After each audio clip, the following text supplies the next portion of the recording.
Yes, bachcho, now we will discuss question number 4. Question number 4 is find the product of 1 by 2x cube minus 10x into 1 by 5x square and verify the result for x equal to 1. First of all हमें ये जो आपको this is the one term so it is monomial, ये भी आपका monomial है और ये भी थ्री मोनोमियल्स का आपस में हमें क्या करना है बच्चों, प्रोडक्ट करना है. तो पहले जो क्वेश्चन आप राइट कर दीजिए 1 by 2x cube into minus 10x into 1 by 5x square. जब भी थ्री ब्रैकेट्स इस तरह होते हैं ना बच्चों, तो उसमें मल्टीप्लाई का साइन जरूरी नहीं है कि आप इन दोनों ब्रैकेट्स बीच में मल्टीप्लाई का साइन राइट करो. डायरेक्ट अगर टू ब्रैकेट्स हैं तो डेफिनेटली वो आपस में मल्टीप्लाई ही होते हैं. अब क्या करोगे, इन ब्रैकेट्स को ओपन कर दो तो ये तो बनेगा 1 बाई 2x क्यूब, फिर मल्टीप्लाई का साइन, इसको माइनस 10x लिख दो, फिर मल्टीप्लाई 1 बाई 5x स्क्वेयर. यानी कि मैंने क्या किया, इन ब्रैकेट्स को यहाँ से रिमूव कर दिया और जैसे ब्रैकेट्स को रिमूव किया तो इनके बीच में मल्टीप्लाई का साइन आ गया है. अब क्या करोगे बच्चों, वही काम हमें इसमें करना है, नंबर्स का मल्टीप्लाई कर दो. पहले तो 1 बाई 2 का मल्टीप्लाई माइनस 10 के साथ और उसका मल्टीप्लाई 1 बाई 5 के साथ हो गया. फिर इधर एक्स क्यूब लिख दो, इसका मल्टीप्लाई इस एक्स के साथ और इसका मल्टीप्लाई एक्स स्क्वेयर के साथ.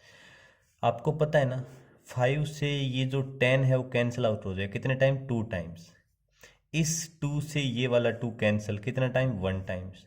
-1 का 1 से करोगे तो -1 आ जाएगा बच्चों.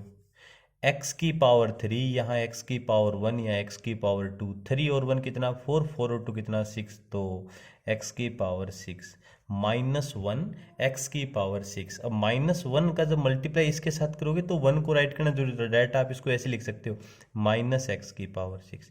अगर ये लिखोगे -1 डॉट एक्स की पावर 6 तो भी करेक्ट है, और अगर इसको डायरेक्ट इतना लिखोगे -x की पावर 6 तो भी हमारा क्या है, करेक्ट आ जाएगा. आप इसको इक्वेशन नंबर 1 राइट कर देना. ये हमारा क्या आ गया बच्चों, आंसर आ गया. हाँ भाई, हमें क्या करना है, इस रिजल्ट को वेरीफाई करना है x इक्वल टू 1 के लिए. सबसे पहले क्या करोगे, ये हमारी लेफ्ट हैंड साइड LHS लेके चलेंगे जो आपको दे रखा है क्वेश्चन में. तो राइट इट फ्रॉम LHS में आप जानते हो लेफ्ट हैंड साइड. LHS हमारी क्या है बच्चों, 1 by 2x cube into minus 10x into 1 by 5x का स्क्वेयर है. तो इसमें क्या कर दूंगा, पुट कर दूंगा मैं x की वैल्यू कितना 1, क्योंकि आपको बोला x इक्वल टू 1 पुट कर दो जहाँ जहाँ x है वहाँ. तो क्या बनेगा 1 बाई 2 इंटू एक्स क्यूब का मतलब 1 का क्यूब, फिर मल्टीप्लाई, ब्रैकेट हटा दिया मैंने, -10 इंटू एक्स की जगह 1 मल्टीप्लाई 1 बाई 5 एक्स का स्क्वायर का मतलब 1 का स्क्वायर. अब आपको पता है बच्चों 1 बाई 2, 1 का क्यूब क्या होता है 1 ही होता है, इंटू 1, -10 का 1 से क्या -10, 1 बाई 5, 1 का स्क्वायर मतलब 1 इंटू 1, 1 ही तो होता है. सोल्व कर लो इसको. तो 5 का 10 को डिवाइड कर दो, 2 आ जाएगा. 2 से ये वाला 2 कैंसिल आउट होके कितना, -1.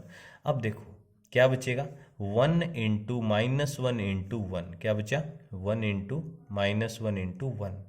तो 1 का 1 से क्या 1 और ये माइनस का है, इसका मतलब हमारा फाइनल आंसर कितना आ जाएगा, -1 आ जाएगा. तो हमारी LHS कितनी आ गई, -1 आ गई बच्चों. अब हम क्या करेंगे, हमारी RHS, तो हमारा जो रिजल्ट आया था -x की पावर 6, ये हमारा क्या है RHS है. तो उसको राइट कर दो फ्रॉम RHS. तो हमारी RHS क्या है बच्चों, -x की पावर 6. इसमें भी क्या करोगे, x की वैल्यू 1 पुट कर दो तो बन जाएगा माइनस और 1 की पावर 6. अब -1 की पावर 6 क्या होता है बच्चों, 1 into 1 into 1 into 1 into 6 times करोगे तो 1 ही तो आ जाएगा. तो माइनस मेरा बाहर है, -1 आ गया.